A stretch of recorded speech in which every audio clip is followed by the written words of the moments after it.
Like, it's weird, bro, like young people today, they sort of don't understand that. Like, oh, fucking, I can just go over it.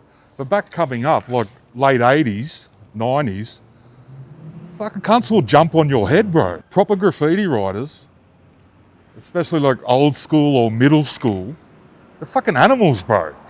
You know, proper writers, no matter what, you know, no disrespect to anyone, street artists, whatever, but proper writers did come from illegal stuff. If you wanted to get good or just do it and, you know, not in an egotistical way, but get a name, you had to be doing illegal graph, you know?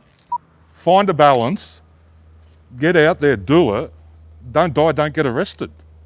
You know what I mean? It sounds simple and cliched, but it is what it is, man.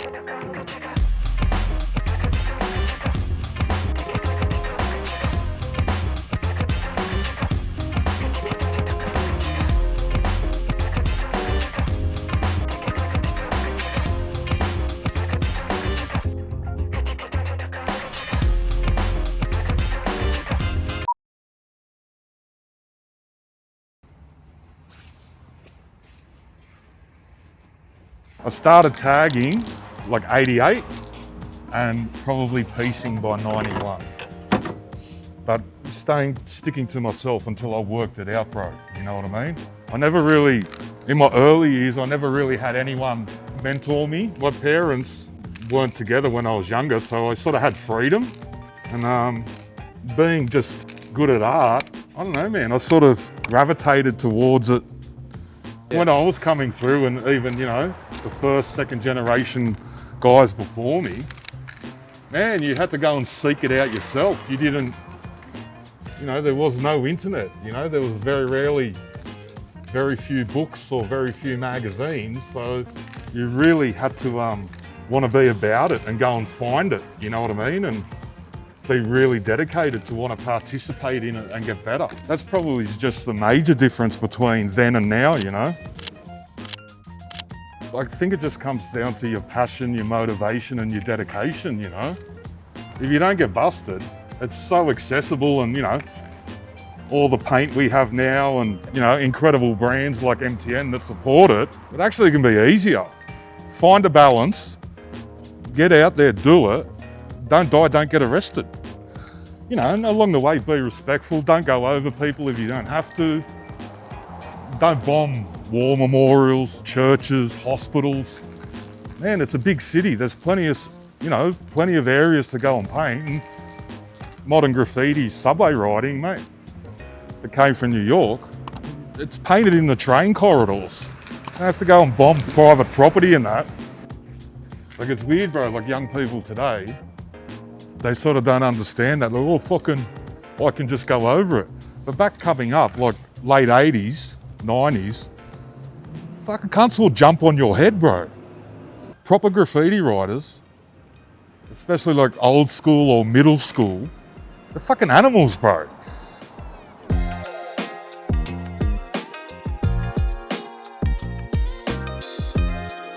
It's a really important thing, man, that you sort of, well, for me, and just in my opinion, that you do know your history and those guys that came before you, you know what I mean? Like, I grew up in Sydney in a hectic area, you know, like proper criminals who were like my friends, man, like really good friends. And like, if I didn't have graffiti, I may possibly have been doing crazier shit, you know. You know, where I come from, Erskineville, Redfern, Newtown, people like Mystery and Cade, you know, Unique and all the boys from out west used to come in and do a lot of painting as well. And then because I grew up right next to the rail corridor, I sort of got to witness that sort of first and second generation of guys coming through and doing seriously amazing work. So they were a big influence on me. And then, you know, of course, you know, any writer from New York, because that's sort of where, you know, modern graffiti lettering writing came from. I wouldn't be doing what I was doing now without those guys coming through before me, you know?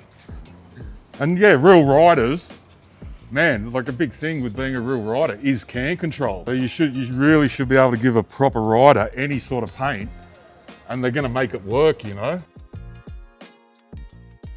But yeah, kids nowadays, and you know, not in a negative way, but writers coming through nowadays or street artists or whatever, man, they're really lucky that, you know, the paint's amazing. All the different nozzles are amazing, and the accessibility to them. Like, you know, back then there weren't specific cans for, you know, doing graffiti writing or street art. That's a huge thing that's changed. You know, proper riders, no matter what, you know, no disrespect to anyone, street artists, whatever, but proper riders did come from illegal stuff. If you wanted to get good or just do it and, you know, not in an egotistical way, but get a name, you had to be doing illegal graph, you know? It's not sort of, definitely wasn't as accepted as it is now, you know what I mean? Even though like society still looks down on illegal graffiti, it's sort of masked by street art a bit, if that makes sense. It's like, oh no, he's an artist, he's a street artist. People in general, if they don't like it, they don't like it, and they'll sort of, they don't understand it, and they're like, yeah, you know, closed-minded, and they don't sort of care and don't like it. Like especially illegal graffiti and bombing. Australia, society and the authorities, mate, they hate it, you know what I mean? But you know, like they sort of, if they want to call it a criminal element or whatever, like man, it's just paint on a wall. Like they could be doing a lot worse stuff, you know? Probably more of it is sort of based on safety, like they don't want guys getting hit by trains or whatever, you know what I mean? You know, proper graffiti painting where you get in somewhere, do a piece, do a panel. You know, you don't want to make a mess. You don't want to fuck shit up. You want your shit to run, you know what I mean? So for me, just the big motivation is just to keep getting better, man. Because, you know, it's one of the golden rules of graphs. You know, you can be influenced and take influence from stuff, but you still got to have your own style, man, and not be biting, you know? And I still enjoy it, man. The simple thing of, you know, when I do get to paint my name and I'm not doing commercial work, oh, that was mad. That's a little bit better than my last piece. There was a bit of development there. And always just, you know, seeing really good friends and hanging out with those people as well, you know. You know, a lot of riders when they get to my age, it's just, you know, they still might go on little missions and adventures, but now it's just like a hobby, man. Some people might go do sports on the weekend. We all catch up and rock a wall on the weekend. So yeah, man, I don't really